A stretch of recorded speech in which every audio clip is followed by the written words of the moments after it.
Kemudian juga kitab Ibnu Hisan. Ini Ibnu Hisan sosok yang historis. Dia hidup abad ke-9 Hijriah, menulis sebuah kitab sejarah, Tarikh Hadramaut Ibnu Hisan, kemudian hilang. Nah, setelah hilang diciptakan kembali oleh Muhammad Abdullah Al-Habsyi dengan di dalamnya menyebutkan Faqih Muqaddam.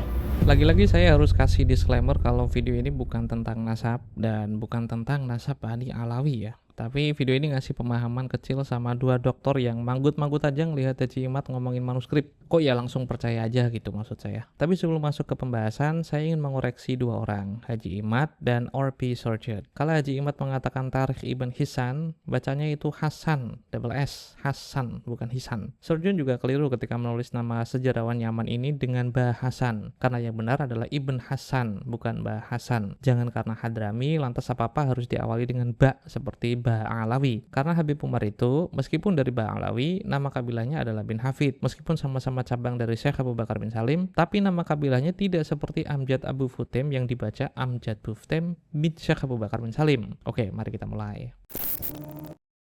Yang kedua adalah kitab Tarikh Sambal Hadramaut. Kitab Tarikh Sambal atau Tarikh Hadramaut yang dikarang katanya oleh seorang sosok yang bernama Sambal, Syekh Sambal, yang katanya dia hidup di abad ke-10 Hijriah. Tetapi ketika Sargent, seorang peneliti dari Barat, meneliti kitab ini, maka disimpulkan kitab ini adalah kitab palsu yang dikarang oleh sosok yang fiktif.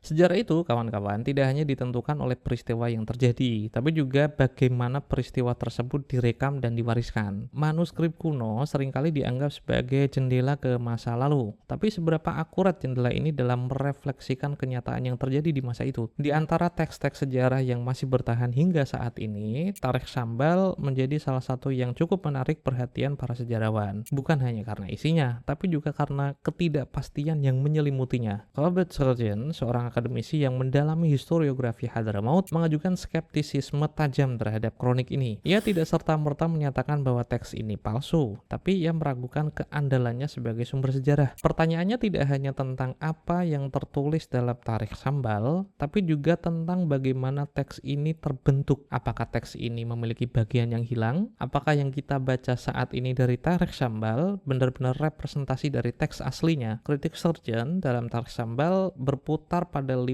aspek utama: keutuhan manuskrip, keaslian isi, metode seleksi informasi, kredibilitas Sambal sebagai cendekiawan, dan bias dalam narasi. Kelima aspek ini saling berkaitan, membentuk kerangka yang memaksa kita untuk menilai ulang teks ini dengan lebih kritis. Namun, sebelum membahas lebih jauh tentang bagaimana isi teks ini mungkin telah mengalami perubahan, pertanyaan pertama yang harus dijawab adalah apakah Tarikh Sambal benar-benar tidak utuh atau hanya tampak demikian karena ekspektasi kita terhadapnya. Beberapa sejarawan meyakini bahwa sebagian awal Tarikh Sambal ternyata hilang, seperti Sayyid Alwi bin Thohir Al-Haddad misalnya, sang mufti Johor, menyatakan bahwa teks ini dulunya lebih panjang, tapi sebagian besar isinya telah hilang. Sargent menolak klaim ini secara langsung. Pernyataan ini bukan sekadar sanggahan, tapi juga sebuah tantangan terhadap cara kita memahami keutuhan sebuah teks dari Tarikh Sambal. Sargent tidak hanya melihat adanya bukti konkret bahwa bagian awal Tarikh Sambal itu benar-benar hilang. Sebaliknya, ia menganggap bahwa periode sebelum tahun 500 memang tidak memiliki banyak informasi yang layak untuk dicatat. Bagaimana jika bagian yang hilang itu sebenarnya tidak pernah ada sejak awal? Kita seringkali menganggap bahwa teks sejarah haruslah panjang dan mendetail, tapi tidak semua kronik atau manuskrip memiliki kedalaman naratif yang sama. Jika Hadramaut pada periode awal tidak memiliki peristiwa besar yang cukup signifikan untuk dicatat, maka tidak ada alasan untuk menganggap bahwa teks ini kehilangan sesuatu. Ekspektasi bahwa Tarikh Sambal seharusnya lebih panjang bisa jadi merupakan bias historiografis yang lahir dari perbandingan teks lain yang lebih kaya informasi. Dalam dunia filologi, teks yang dianggap tidak lengkap seringkali mendapat perlakuan berbeda dibandingkan teks yang dianggap utuh. Namun, bagaimana jika teks yang kita sebut tidak lengkap tadi sebenarnya telah mencapai bentuk finalnya sejak awal? Apakah kita akan terus mencari sesuatu yang hilang meskipun sebenarnya itu gak ada, atau sebenarnya ada tapi kita nggak tahu aja? Kasus ini mengingatkan pada bagaimana teks-teks klasik seringkali dipersepsi sebagai sesuatu yang kurang hanya karena tidak sesuai dengan dengan pola historiografi modern. Kronik yang lebih singkat, yang hanya mencatat peristiwa dalam bentuk memorandum seperti Tarikh Sambal, seringkali dianggap belum selesai. Tapi dalam konteks abad pertengahan, bisa jadi teks semacam ini memang ditulis untuk tujuan yang berbeda, bukan sebagai rekaman sejarah yang lengkap, tapi sebagai ringkasan yang dapat dikembangkan oleh pembaca sezamannya. Jika benar bahwa Tarikh Sambal tidak kehilangan bagian awalnya, maka kita membuka pertanyaan lain. Mengapa sebagian besar sejarawan percaya bahwa teks ini dulunya lebih lengkap? Apakah karena adanya referensi silang dari sumber lain yang menyebutkan informasi yang kini tidak ditemukan dalam teks ini? Atau apakah ini sekadar asumsi yang lahir dari harapan bahwa sebuah teks sejarah haruslah panjang dan rinci? Pada titik ini, perdebatan tentang keutuhan Tarikh Sambal bukanlah lagi soal fisik teks, tapi juga tentang bagaimana kita menilai teks sejarah secara keseluruhan. Sebuah manuskrip yang bertahan selama berabad-abad bukan hanya menghadapi ancaman kerusakan fisik, tapi juga perubahan isi yang tidak selalu terlihat secara kasat mata. Teks dapat mengalami interpolasi, yaitu penyisipan informasi yang mungkin tidak berasal dari versi aslinya. Nah, dalam kasus Tarikh Sambal, Sargent menemukan indikasi bahwa teks ini mungkin telah mengalami proses semacam itu.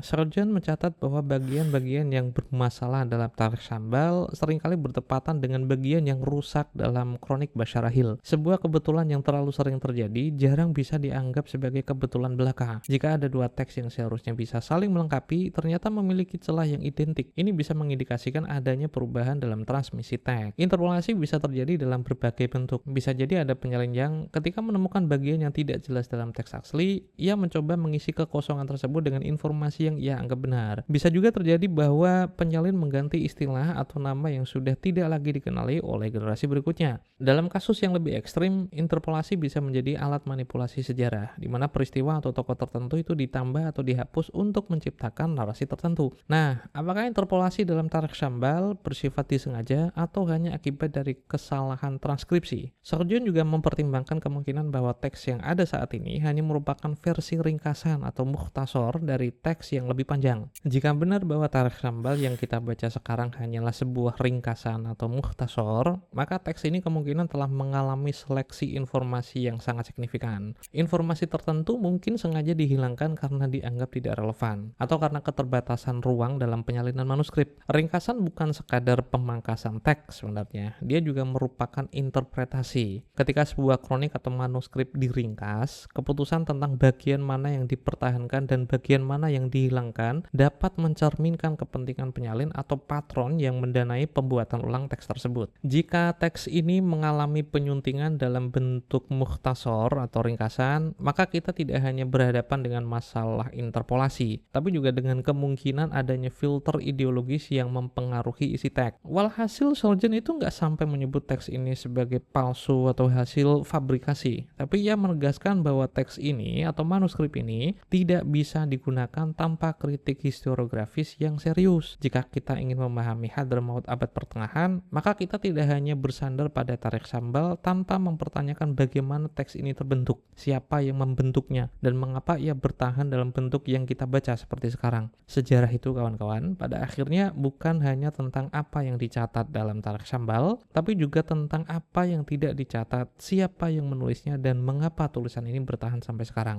Nah, apakah Tarikh Sambal bisa diluruskan? Bisa, asalkan isinya tidak menyalahi sejarah yang sudah tertulis jauh sebelum ia lahir. Bagaimana caranya? Inilah alasan yang mengharuskan kalian subscribe Pamenjang Kantor dan nyalakan lonceng, karena kelak akan kita bahas secara mendalam. Saya Romo Labas, Historian 2 SKS, ini Pamenjang Kantor, sampai jumpa.